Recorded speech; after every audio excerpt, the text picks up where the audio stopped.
we can reconnect.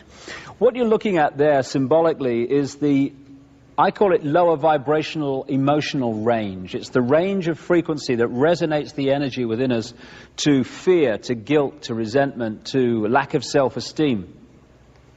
And the more that we are manipulated to feel those things, and the more we manipulate each other to feel those things, the more what I call that cesspit vibration of low vibrational emotion gets more and more full and more difficult to get through, and therefore out to the multidimensional state that we can get into as we reconnect with the ocean, with the cosmos. And this is why when people start on this spiritual journey, my goodness me, I was there myself, over the last 10 years or so, the reason that they start to realize when they start to walk the journey that all hell breaks loose in their life, that structures break down in their life, and they think, crikey, if this is spiritual. I remember me, when I started on this route, my life broke down in so many ways. I thought, if this is spirituality, you can stuff it. I don't want to know. But why is this happening? Why does this happen to people? Because, as I mentioned earlier, when you put out your intent, this is what I want to achieve, that intent energy will always draw towards us what we need to achieve that intent. So, if we're going to reconnect with the cosmos, if we say, I want to be who I really am and connect with all that exists, then that intent will draw to us the experiences necessary to achieve that. All the time, every time. And what we need to do to achieve that connection is to clear out that cesspit level of low vibrational emotion. All those things within us which we've gone into denial about, like, I just changed the subject, mate, don't want to talk about it. And so we draw into our lives people, experiences, what have you, that make sure that we can no longer do that. That this has to come out and be processed, and we have to clean out all this emotional debris that's disconnecting us from who we really are. And so if we're prepared to walk this journey, if we don't at that stage when the challenges come go, oh no, like spirituality but not that badly, thank you very much. If we're prepared to take those challenges, to take a step back and realize that it's actually an experience that is going to set us free rather than a really negative bad thing that is something to do with the fact that we're not good people. Must have been something terrible in a previous life. I hear that all the time. These connections or these challenges are to help set us free by cleaning this out. It's important we understand that. And I find that there are so many people in what's called the New Age or into the psychic stuff and all the rest of it who are still operating on a fraction of who they are because they're not prepared to do what is necessary and take the challenges to face what's within us. And we all have this stuff within us to remove and process. And when you do, that's when you can start talking about freedom.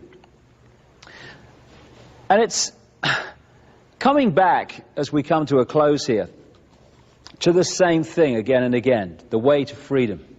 And that is to step out of the fear what other people think of us and just do it, just do it, just do it. People say to me sometimes, how do I get over the fear of what people think? How do I get over the fear of what people think of me?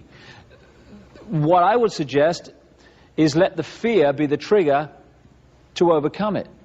So if you're in a situation where you're thinking, oh, well, I'd love to say this, but what will they think? Just say it. Just say it. If the people around you cannot respect your right to be you, then what are you worried about? What they think of you for? And if you're in a situation where I'd love to do this, this is what I like to do, but what will they think? Just do it. Just do it. Just do it. And when you get into that just do it mode, just do it mode, just do it mode, some very interesting things start to happen. First of all, you're following your intuition, your heart, your connection with out there, and you're letting that be your guide. Just do it intuitively. And after a while, and I've seen this in my own life, although the head is screaming, oh my God, what are you doing? Eventually, you start to realize that when you follow your intuition, although it might set up great challenges to start with, and you think, oh my goodness, what have I done? Eventually, you see that everything was exactly what was necessary to bring about a positive outcome. And after a while of doing this, of just doing it, just doing it, just doing it, your mind, your head starts to look at this and it realizes that every time you follow your intuition, although it's a challenge, eventually everything works out tremendously well. And what happens then is the head and the heart come into sync, and what you think and what you feel become the same thing. And that's when we start to connect with who we really are and the true nature of our power to manifest our own destiny. Just do it. And I'll just finish with this one, which I think kind of sums up all that I've been saying in this particular area of the story. People talk about a soul and the fact that we have a soul. For me, what we call soul, the highest expression of ourselves, is pure love. I don't care who you are, what your background is, what you've done. I don't care if you're Henry Kissinger or George Bush or David Rockefeller or the Queen of England or any of these guys that have been manipulating the world and still are. At that level of yourself, you're pure love. Everyone is. But we can become disconnected from that level and manifest in that disconnection anything but pure love. But that's what we all are, all of us. And when we get disconnected, that's when the problems start, and the imbalances start, and the imbalanced behavior starts. When we're born into a physical body, if we maintain that connection with pure love, soul, then we have everything we need for a balanced life.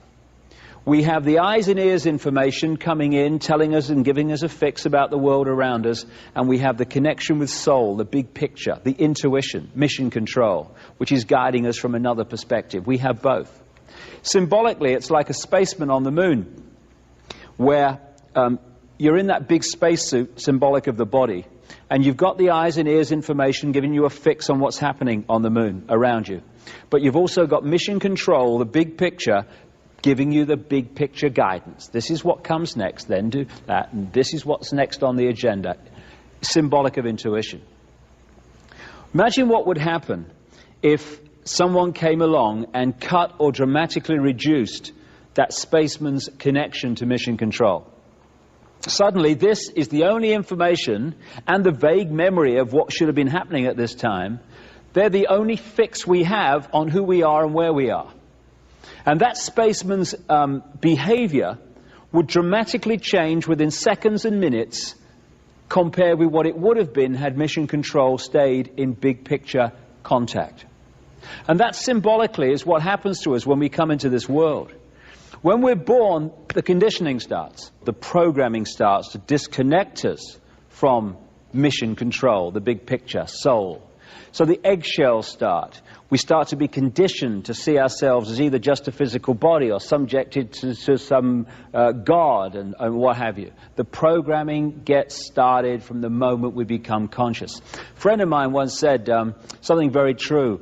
If you're born to loving parents and they tell you that 2 and 2 equals 5, and then you go on to nice teachers and they tell you 2 and 2 equals 5, and then you go on to university and professors with letters after their name tell you 2 and 2 equals 5, all your peers around you are telling you the same because they've been through the same system. The media is telling you constantly 2 and 2 equals 5. It's no surprise that the vast majority of people go through their lives believing 2 and 2 equals 5. The conditioning of belief which disconnects us from who we really are. And if we can just break that eggshell and we can express the true nature of who we are and not live someone else's version of what we should be, when the eggshell cracks, we reconnect with mission control. And at that point, we taste freedom. And that is the challenge now that we all have, and the opportunity we all have. The Chinese have a word that means both danger and opportunity. We're at the point now of that choice. Because that's what life is. It's a choice and learning from the consequences of the choice and making different choices and learning from the consequences of them. That's what evolution is. And we're at a point now where we can make incredible leaps as this 26,000-year cycle comes to an end. The next 15 years are going to transform life on Earth. They're going to transform the nature of our perception. They're maybe going to transform some of the physical Earth also. One thing's for sure, it's going to be one heck of a challenge. But no matter how challenging it gets, one thing remains constant. We live forever.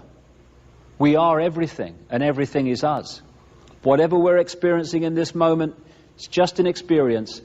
We live forever. And if we can hold that focus of who we are, we get out of ordinary little man and woman in the street, I've got no power, to I am everything that exists and I can manifest and create whatever I want.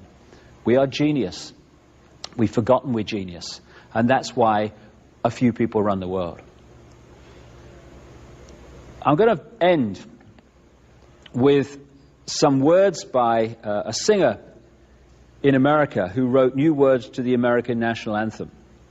To get away from the nationalism, he called it the Earth Anthem.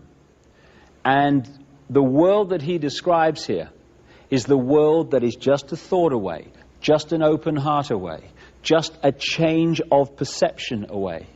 We can think hate, we can think love. We can create a world dominated by hate and fear, or we can create a world dominated by love, compassion. It's just a choice, and we all have the opportunity to do that. So I'll leave you with these words, with the emphasis that this is the world we can and will create. When we heal ourselves, we heal the world. When we change ourselves, we change the world.